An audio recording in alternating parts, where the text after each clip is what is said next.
মালিক আল্লাহ মুসলমানদের প্রথম একটি আমল দিয়েছে। মুসলমানরা ভালো করে শোনো, সুখে দুঃখে বিপদ আপদ মুসিবতে, এমনকি তুমি অ্যাক্সিডেন্ট করে যদি আইসিইউর ভিতরে থাকো, কেউ যদি জিজ্ঞেস করে ভাই তুমি কেমন আছো রে ভাই, তুমি যদি মুমিন মুত্তাকি সলিহিন ইত্তেবা সুন্নাতা খুলাফা রাশিদিনের চরিত্র তোমার ভিতর থাকে, তুমি বলবা আলহামদুলিল্লাহ আমি ভালো আছি। জোরে এখন আল্লাহু আকবার। কি বলবেন? সুখে দুঃখে আইসিইউর ভিতর, তারপরে কি? তারপরে সর্বপ্রথম আমল।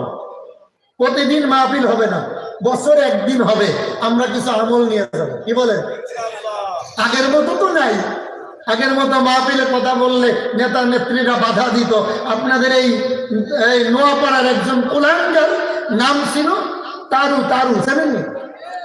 কথা কি তারু জানো?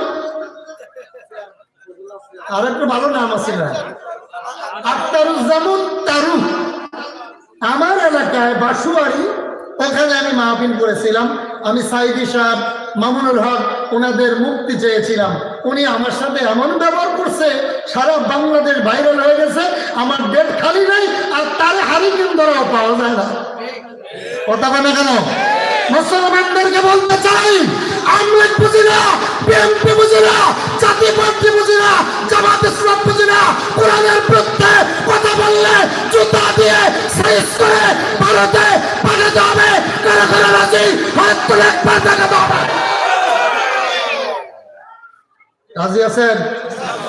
জোরে বলেন।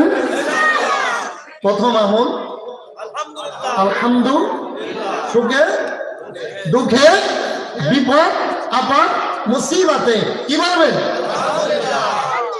দুই নম্বর, আল্লাহ তাআলা দলিল দিতেছেন সূরা কাহফ 18 নম্বর সূরা কোরআন শরীফের। কত?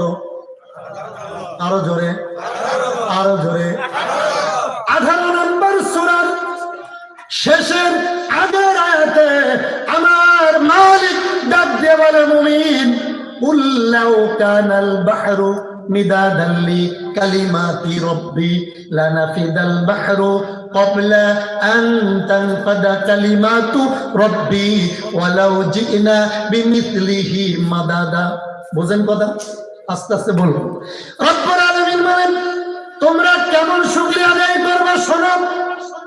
তাম পৃথিবীর গাছ যদি কলম হয়, সুবহানাল্লাহ পড়ো।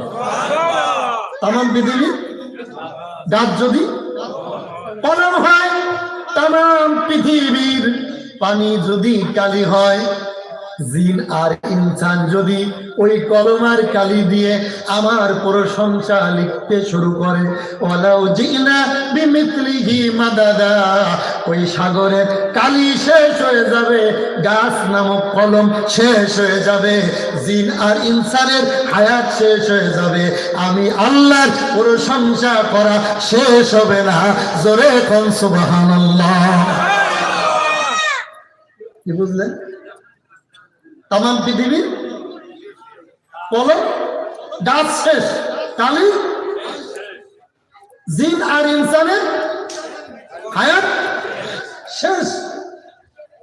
এরপরও আমার গুণগান করা শেষ হবে না। আমরা তো কত নিয়ামত খাই, কয়বার শুকরিয়া আদায় করি।